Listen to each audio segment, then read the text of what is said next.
ও ফেরাউন বল আজকের দিনের বিচারের মালিক কে? ও দুনিয়ার রাজা বাদশারা বলো আজকের দিনের বিচারের মালিক কে? আর জোরে বলেন কে? ওই হাসরবাসীকে যখন আল্লাহ প্রশ্ন করবেন ও ভাইজান সেই দিন কোনো মানুষই জবাব দিবে না, কেউ কোনো জবাব দিবে না। এখন তো আমরা পারি, হাসরের ময়দানে আমরাও পারবো না। আল্লাহ নিজের প্রশ্নের জবাব নিজেই দিবেন। লিল্লাহিল ওয়াহিদিল কাহ্হার, মহাপরাক্রমশালী আমি আল্লাহ হইলাম আজকের দিনের বিচারের মালিক। যার একটি মাত্র নেকি বেশি পাইব আমি আল্লাহ তাকে জান্নাতের ফায়সালা দিব, যার একটি মাত্র গুনাহ পাইব আমি আল্লাহ তাকে জাহান্নামের ফায়সালা দিব। ও ভাইজান সেই হাসরের ময়দানটা কেমন হবে? আল্লাহ রাব্বুল আলামিন হাসরবাসীর সামনে ভাষণ দিবেন, ওয়ামতাজুল ইয়াউমা আইয়ুহাল মুজরিমুন। ও পাপিষ্টের দলেরা, ও গুনাহগারের দলেরা, আমাদের নেককার বান্দাদের থেকে আলাদা হয়ে যাও। গুনাহগাররা এক লাইনে দাঁড়াও আর নেককাররা এক লাইনে দাঁড়াও।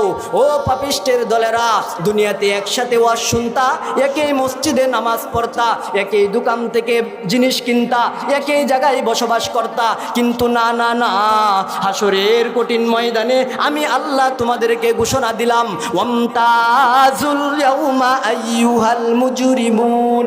ও পাপিষ্টের দলেরা, তোমরা এক লাইনে দাঁড়াও, গুনাহগারেরা এক লাইনে দাঁড়াও আর নেককাররা এক লাইনে দাঁড়াও। কেন দাঁড়াইবা? যেন আমার ফেরেশতারা তোমাদেরকে চিনা চিনা প্রত্যেকের গন্তব্যস্থানে পৌঁছে দিতে পারে। ওয়াসিকাল্লাযীনা কাফারু ইলা জাহান্নামা যুমারা হাত্তা ইযা জাউহা وفتحت أبوابها وقال لهم خزنتها ألم يأتكم رسل منكم يتلون عليكم آيات ربكم وينذرونكم لقاء يومكم هذا قالوا بلى ولكن حقت كلمة العذاب على الكافرين।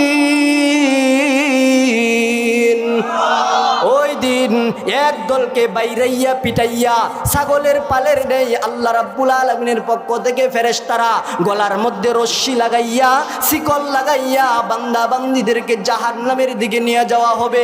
জাহান্নামের কাছে যখন যাওয়া হবে তখন সঙ্গে সঙ্গে ফেরেশতারা বলবে, আলাম ইয়াতিকুম রুসুলুম মিনকুম, তোমাদের কাছে কি দুনিয়াতে কোনো পয়গাম আসে নাই?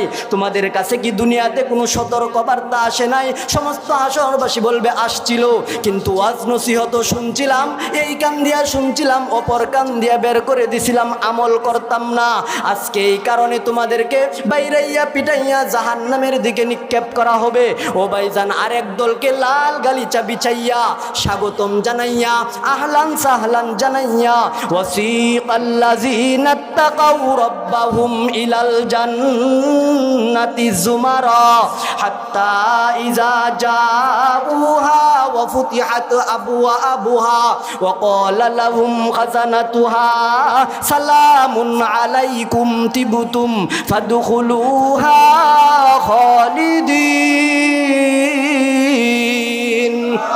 আরেক দলকে লাল গালিচা বিছাইয়া আহলান সাহলান মারহাবা জানাইয়া আল্লাহ রাব্বুল আলামিনের পক্ষ থেকে ফেরেশতারা জান্নাতের ভিতরে প্রবেশ করায় দিবেন।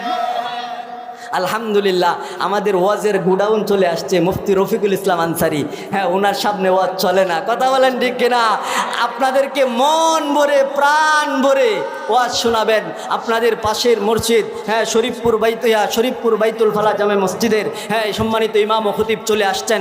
আলহামদুলিল্লাহ, মোহতারাম হাজরিন, হাসরের কঠিন ময়দানের অবস্থা ভয়াবহ হবে। এই জন্য দুনিয়াতে আমাদের আমল করতে হবে। কিয়ামতের আলামতের আগে, আমাদের কিয়ামত আসার আগে প্রস্তুতি নিতে হবে। আল্লাহ রাব্বুল আলামিন যেন আমাদেরকে কিয়ামতের আগে প্রস্তুতি নিয়ে ঈমান এবং আমল নিয়ে দুনিয়া থেকে যাওয়ার তৌফিক দান করে, সকলে বলে আমিন। মোহতারাম হাজরিন, হ্যাঁ অনেক উলামায়ে কেরাম আছেন, কথা বলবেন। যদি আমি তো আপনাদের মানুষ, আপনাদের এই মসজিদের খতিব, এই কারণে